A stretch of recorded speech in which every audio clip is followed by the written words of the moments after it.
गौरीघाट स्थित मोदी सोसाइटी में स्कूल के लिए आरक्षित जमीन पर कब्जे के मामले को लेकर बड़ी संख्या में क्षेत्रीय रहवासियों के साथ कांग्रेसियों ने गुरुवार को एसडीएम गोरखपुर संभाग कार्यालय का घेराव किया और एसडीएम पंकज मिश्रा से मांग की कि तहसीलदार, पटवारी, भूमाफिया और आरआई के खिलाफ सख्त कार्रवाई की जाए। इस दौरान कांग्रेसियों ने एसडीएम को चेतावनी दी है कि यदि 48 घंटे के भीतर गोरखपुर संभाग के तहसीलदार, पटवारी और आरआई को निलंबित नहीं किया गया और स्कूल की जमीन पर कब्जे को नहीं हटाया गया तो कांग्रेस अनिश्चितकालीन धरना प्रदर्शन करेगी।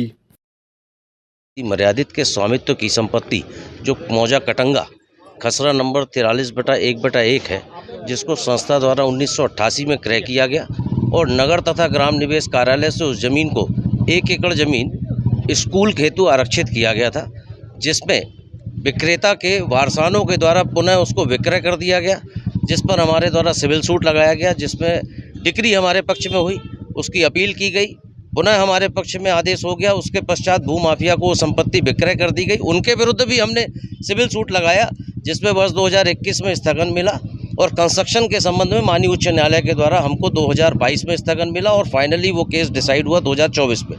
दो न्यायालय से डिक्री है और दो न्यायालय में आज भी वर्तमान में स्थगन है, माननीय जिला न्यायाधीश और माननीय उच्च न्यायालय। उसके बावजूद भी तहसीलदार के द्वारा, नायब तहसीलदार के द्वारा वहाँ पर बटांकन, सीमांकन, म्यूटेशन की कार्रवाई की जा रही है और भूमाफियाओं को जबरन कब्जा दिलाने का प्रयास किया जा रहा है। कितना करीब की होगी अगर देखा जाए तो आज की वैल्यू जो इस ज़मीन पर ये कब्जा करना चाह रहे हैं वो लगभग हमारी है 18,270 वर्ग फुट, खसरा नंबर 43 की। उसकी ज़मीन की कीमत लगभग आज की डेट में 4,000 रुपये वर्ग फुट की ज़मीन है, जो लगभग मेरे ख्याल से 6 से 7 करोड़ 8 करोड़ की होनी चाहिए। देखिए, आज शहर में भूमाफियों का आतंक सर चढ़ के बोल रहा है। ये कोई पहला मामला नहीं है जो प्रकाश में आया, मगर ये मामला सब मामलों से महत्वपूर्ण इसलिए है क्योंकि भूमाफियों के साथ मिलके गोरखपुर संभाग के तहसीलदार, आरआई, पटवारी तीनों ने उनका साथ दिया उस भूमि को हड़पने के लिए। षड्यंत्रपूर्ण तरीके से कूट रचित दस्तावेज तैयार करके भूमाफिया वहाँ पर मोदी सोसाइटी में जो स्कूल के लिए आरक्षित ज़मीन थी उसका एक हिस्सा अपने नाम करा लेता है। न केवल नाम कराता है, उसमें सब प्रशासनिक अधिकारियों को साझेदार बनाता है और प्रशासनिक अधिकारी जो है उसका नामांतरण करते हैं, उसका सीमांकन का आदेश देते हैं, राजस्व के अधिकारी वहां पहुंचते हैं, पुलिस प्रशासन को वहां लेके जाते हैं और इसके बाद जब मामला माननीय न्यायालय में लंबित है उसके बाद वहां पर इस तरीके का भूमाफियों के साथ प्रशासनिक अधिकारियों का वहां पर पहुंचना, उस शांत इलाके में गाली गलौज करना।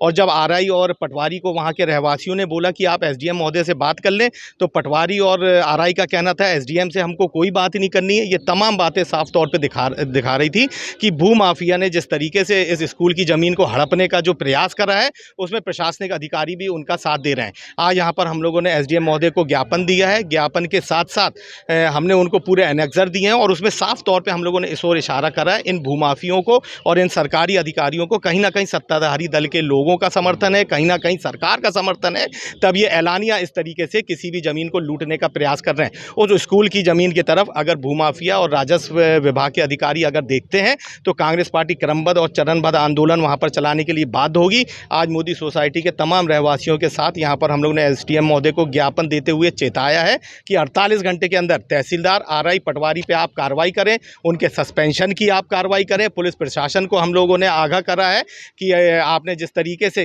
अनैतिक तौर पर भूमाफिया का साथ दिया, आपके ऊपर भी कार्रवाई होने का काम हो। 48 घंटे के अंदर अगर इन तीनों अधिकारियों पर कार्रवाई नहीं होती है, मोदी सोसाइटी में रोक, अगर उस ज़मीन पर रोक नहीं लगा दी जाती है, तो कांग्रेस पार्टी यहां पर अनिश्चितकालीन आंदोलन करने के लिए तैयार है। मोदी गृह निर्माण सहकारी सोसाइटी है, वहां के रहवासी और जो कांग्रेस के पदाधिकारी हैं उनके द्वारा एक ज्ञापन दिया गया है कि वहां पर कोई स्कूल हेतु भूमि रिजर्व रखा गया है, उस पर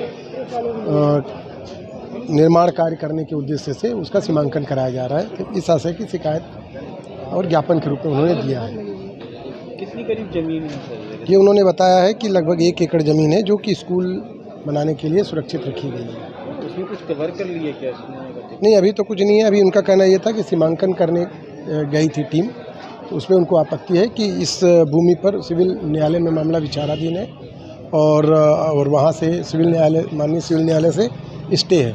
उसके बावजूद भी वहाँ सीमांकन की कार्रवाई की गई है। तो चूँकि उनके द्वारा ज्ञापन दिया गया है, उसका परीक्षण करा लेते हैं, देख लेते हैं कि यदि माननीय न्यायालय का स्टे होगा तो उस जैसा निर्देश ऑर्डर में लिखा होगा उसके अनुरूप पालन किया जाएगा। क्या आप भी आयुष्मान योजना के तहत निशुल्क इलाज कराना चाहते हैं? तो सीधे चले आइए शहर के मध्य स्थित मालवीय चौक के पास शीतल छाया अस्पताल, जहां आपको एक ही छत के नीचे मिलेगा संपूर्ण बीमारियों का इलाज। 7 वर्षों से रहा विश्वास का प्रतीक, हजारों बीमार व्यक्तियों का किया सफल इलाज, बोन मैरो बायोप्सी कैंसर का सफल इलाज।